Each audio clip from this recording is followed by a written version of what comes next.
Hello students, welcome to Jules classes.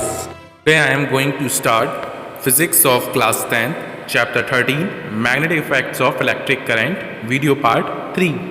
And today's topics are magnetic field due to straight carrying conductor, circular loop and solenoid. So students, last topic में हम लोगों ने पढ़ा था कि Orsted experiment क्या था।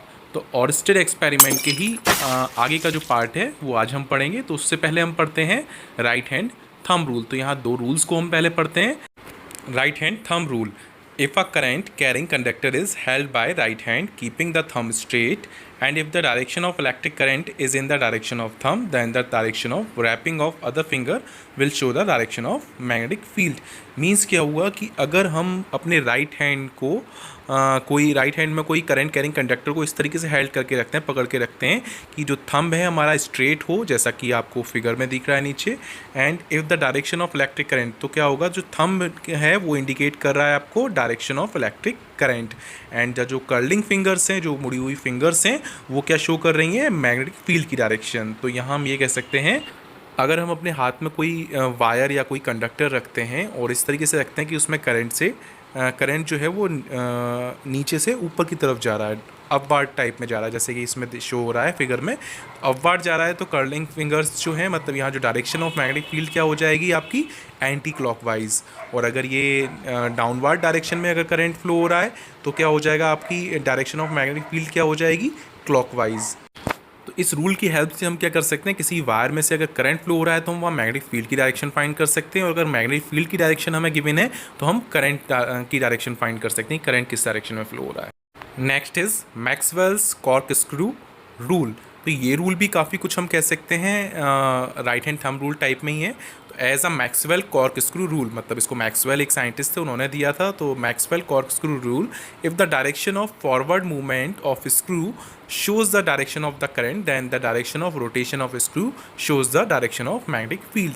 मीन्स स्क्रू को जब हम टाइट करते हैं तो टाइट करने के लिए हम क्या करते हैं, हम उसे क्लॉकवाइज रोटेट करते हैं। तो क्लॉकवाइज जब हम उसे रोटेट करते हैं तो वो कहाँ मूव करता है, डायरेक्शन जो स्क्रू होता है वो डाउनवर्ड डायरेक्शन में मूव करता है, या हम कह सकते हैं इनवर्ड। तो हम कह सकते हैं जब डायरेक्शन ऑफ मैग्नेटिक फील्ड क्या होती है, क्लॉकवाइज, तो डायरेक्शन ऑफ करंट क्या हो जाती है, इनवर्ड और डाउनवर्ड। और जब हम उसे लूज़ करते हैं स्क्रू को, मीन्स उसे क्या करते हैं, एंटी क्लॉकवाइज घुमाते हैं, रोटेट करते हैं, तो डायरेक्शन ऑफ मैग्नेटिक फील्ड क्या हो जाएगी, एंटी क्लॉकवाइज। तो डायरेक्शन ऑफ करंट क्या हो जाएगी, अपवर्ड और आउटवर्ड, जैसा कि आपको नीचे डायग्राम में या फिगर में शो हो रहा है। अब हम इन्हीं दोनों रूल्स की हेल्प से आगे के टॉपिक्स को एक्सप्लेन करेंगे। तो फर्स्ट है magnetic field due to straight current carrying conductor, मतलब अगर एक स्ट्रेट वायर या स्ट्रेट कैरिंग कंडक्टर है कोई भी, उसमें से मैग्नेटिक फील्ड कैसे प्रोड्यूस हो रहा है, किस तरीके से प्रोड्यूस हो रहा है। तो when a current is pass through a straight current carrying conductor, a magnetic field is produced around it. Means जब हम किसी कंडक्टर में से, स्ट्रेट कैरिंग कंडक्टर में से एक करंट को पास करते हैं, फ्लो करते हैं उसमें से, तो क्या होता है, उसके चारों तरफ एक मैग्नेटिक फील्ड प्रोड्यूस होता है, जनरेट कह सकते हैं होता है। तो यूजिंग द आयरन फिलिंग्स, तो हम क्या कर सकते हैं, आयरन फिलिंग्स को स्प्रिंकल करते हैं हम उस कंडक्टर के, करंट कैरिंग कंडक्टर के आसपास। तो हम क्या ऑब्जर्व करते हैं कि जो आयरन फिलिंग्स हैं वो क्या है, कंसंट्रिक सर्कल एक बना रही हैं चारों तरफ, गोल गोल सर्कल, जैसे आपको ऊपर डायग्राम में फिगर में शो हो रहा है। तो वो इस तरीके से बना लेते हैं। तो ये क्या होता है, ये शो होता है कि वहाँ करंट कैरिंग कंडक्टर के आसपास जो होता है वो मैग्नेटिक फील्ड जो होता है वो प्रोड्यूस होता है।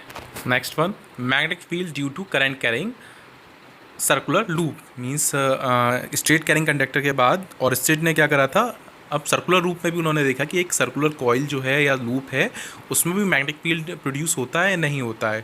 तो the right hand thumb rule can be used, also be used for a circular conducting wire as well as it comprises of small straight segments. Every point of the wire carrying current give rise to a magnetic field that appears as a straight line at the center. तो हम क्या, मतलब उन्होंने observe करा और state ने कि अगर सर्कुलर लूप में से हम करंट फ्लो कर रहे हैं, जैसे इस डायग्राम में शो हो रहा है कि लेफ़्ट साइड से हम करंट को, पॉजिटिव करंट को फ्लो कर रहे हैं और वो लेफ़्ट साइड और राइट साइड की तरफ फ्लो हो रहा है। तो लेफ़्ट टू राइट हो रहा है। तो हमें मैग्नेटिक फील्ड क्या है, यहाँ हम उसी तरीके से करेंगे। राइट हैंड थंब रूल को हम किसी भी पॉइंट पर रखेंगे जो कंडक्टर है, तो उसमें अगर हमें करंट की डायरेक्शन तो पता है, लेफ़्ट टू राइट, तो अगर उस पर हम राइट हैंड थंब रूल को रखते हैं तो हमें मैग्नेटिक फील्ड पता चल जाता है कि मैग्नेटिक फील्ड क्या हो रहा है, वो इनवर्ट की तरफ जा रहा है। आप देख रहे हो जैसे वो इनवर्ट की तरफ जा रहा है। तो यहाँ हम सर्कुलर लूप में भी हम कह सकते हैं कि मैग्नेटिक फील्ड जो होता है वो प्रोड्यूस होता है, और यहाँ क्या हो रहा है, वो अगर नेगेटिव लेफ्ट साइड से राइट साइड फ्लो कर रहे हैं करंट, तो वो इनवर्ट जा रहा है सर्कुलर कॉइल के अंदर। और अगर हम इसकी डायरेक्शन को चेंज कर देते हैं, मतलब हम राइट टू लेफ्ट अगर सर्कुलर कॉइल में कर देते हैं डायरेक्शन ऑफ करंट, तो वो क्या हो रहा है, आउटवर्ड की तरफ, मतलब हमें बाहर की तरफ निकलता हुआ उसमें मैग्नेटिक फील्ड लाइंस जो है तो ये वो शो होंगी। And at the centre, centre में सर्कुलर लूप के जो सेंटर में क्या होगा, वो एक स्ट्रेट लाइन होगी, बिल्कुल एकदम स्ट्रेट लाइंस दिखाई देंगी मैग्नेटिक फील्ड की।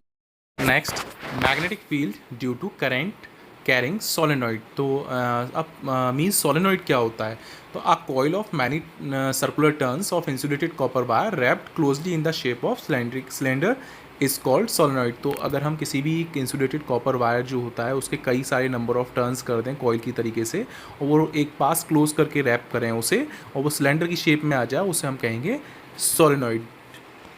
When current is passed through it, it behaves similar to a bar magnet। तो हम इस सोलेनॉइड में से अगर हम करंट, दो एंड्स जो हैं इसमें से अगर करंट फ्लो करते हैं, तो जैसे बार मैग्नेट में साउथ और नॉर्थ प्रोड्यूस होते हैं, ऐसे ही हम इसमें भी कह सकते हैं सोलेनॉइड में भी बार मैग्नेट की तरह ही नॉर्थ और साउथ प्रोड्यूस होंगे। तो producing a very similar field pattern data of a bar magnet. इससे बार मैग्नेट के चारों तरफ जो एक सर्कुलर कंसेंट्रिक सर्कल्स बनते हैं, इसी तरीके से सोलेनॉइड के में भी बनेंगे। तो to increase the strength of a soft iron core is used.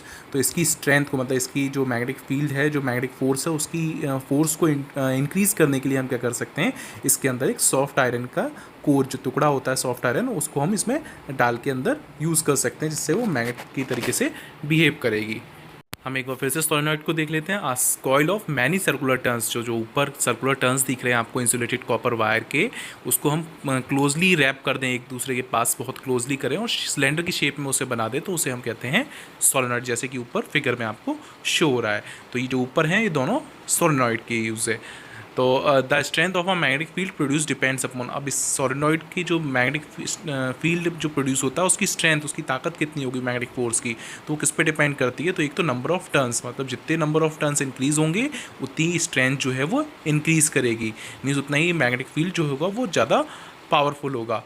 और strength of a current in a solenoid used in making solenoid, तो हम ये भी कह सकते हैं जब हम करंट को भी इंक्रीज़ करेंगे, अगर इस सोलेनॉइड में से करंट को ज़्यादा प्रोड्यूस करेंगे इंक्रीज क्वांटिटी में, तो क्या होगा, तब भी मैग्नेटिक फील्ड जो होगा वो ज़्यादा स्ट्रॉन्ग होगा। Here we end with this video. In the next video we will read about force acting on a current carrying conductor in a magnetic field and Fleming's left hand rule or motor rule. Thanks for watching this video. Please hit like and share this video, and don't forget to subscribe my YouTube channel Jules Classes by Gaurav Sir. Thank you so much.